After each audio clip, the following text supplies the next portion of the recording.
Why is it so hard to do the little things that would improve my life? The way that our minds are designed is our minds are designed to stop you at all costs from doing anything that might hurt you. There are so many people in the world, and you know, you may be watching this right now, and you have these incredible ideas, and what you think is missing is motivation. And that's not true.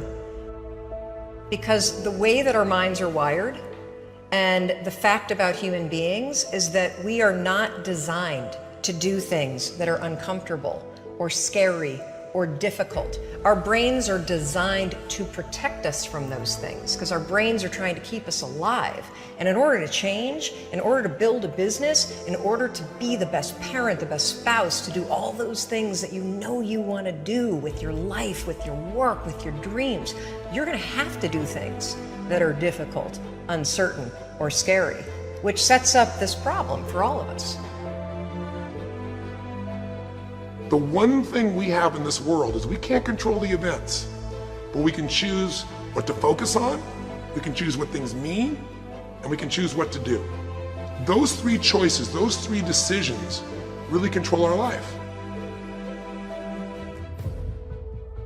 You can always make a decision. That's always in your control.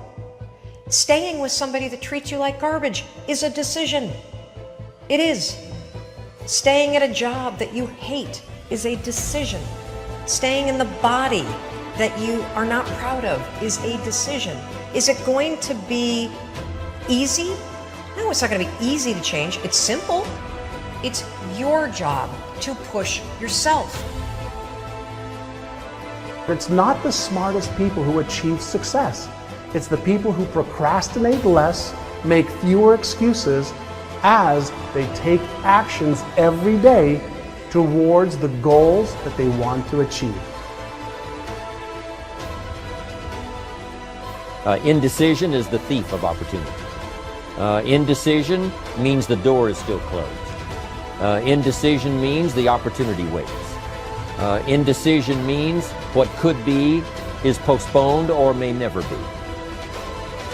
If you want to be successful at anything in life, never leave the sight of setting a goal without doing something that commits you to fulfillment. The next morning, the alarm goes off, and I pretended NASA was there. It's the stupidest story. I literally went 5, 4, 3, 2, 1. I counted out loud, and then I stood up. And I'll never forget standing there in my bedroom. It was dark, it was cold, it was winter in Boston. And for the first time in 3 months, I had beaten my habit of hitting the snooze button. There were moments all day long, just like that 5-second moment in bed, where I knew, knowledge, what I should do. And if I didn't move within 5 seconds, my brain would step in and talk me out of it. Every human being has a 5-second window. It might even be shorter for you. You have about a 5-second window in which you can move from idea to action before your brain kicks into full gear and sabotages any change in behavior. Your life is what you think it should be.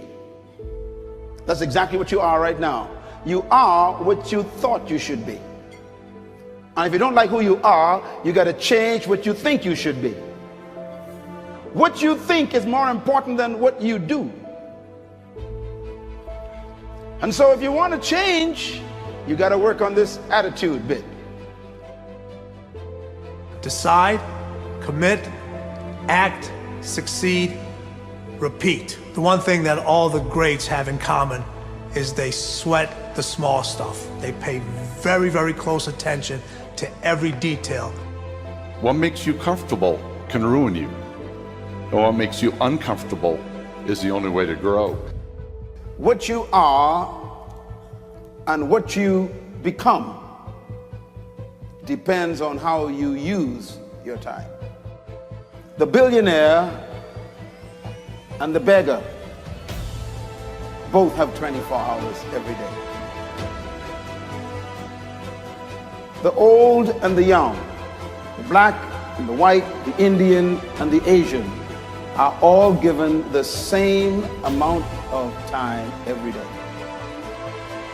You cannot stop a day. You cannot stop an hour. But you can control how it will be used. Your life comes down to your decisions, and if you change your decisions, you will change everything. When you understand the power of a 5-second decision, and you understand that you always have a choice to go from autopilot to decision maker, everything in your life will change.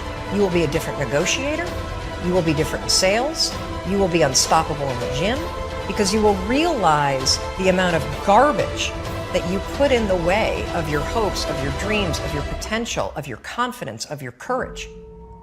Everything comes down to the decisions that you make. Take ownership. Take extreme ownership. Don't make excuses. Don't blame any other person or any other thing. Get control of your ego. Take ownership of everything in your world, the good and the bad. Take ownership of your mistakes. Take ownership of your shortfalls. Take ownership of your problems. And then take ownership of the solutions that will get those problems solved. Take ownership of your mission. Take ownership of your job, of your team, of your future, and take ownership of your life. The first source of inspiration is deciding. Second source of inspiration is planning. And now, here's a big source of inspiration, beginning. Getting started. Actually turning thought and the notes on the paper, the plans, actually now committing it to action. Getting started. I'm a humongous believer that ideas are and that execution's the game. Well, I think the one thing that discipline definitely does help you with is it helps you get things done. And when you get things done, when you actually do things, you have more success. If you have more success, and sometimes a big part of success is just not being f***ing lazy and just doing it. Yeah. That's like 90% of it is just showing up. Get there and start working. Like, you're not gonna feel perfect every day. If I only worked out when I felt good, I'd be a fat f***. Discipline, it does start with waking up early. It really does. But that is just the beginning. And I always say that discipline is the root of all good qualities. But you have to absolutely apply it to things outside of just waking up early. It's everything. It's working out every day, making yourself stronger and faster and more flexible and healthier. Discipline is eating the right foods to fuel your system.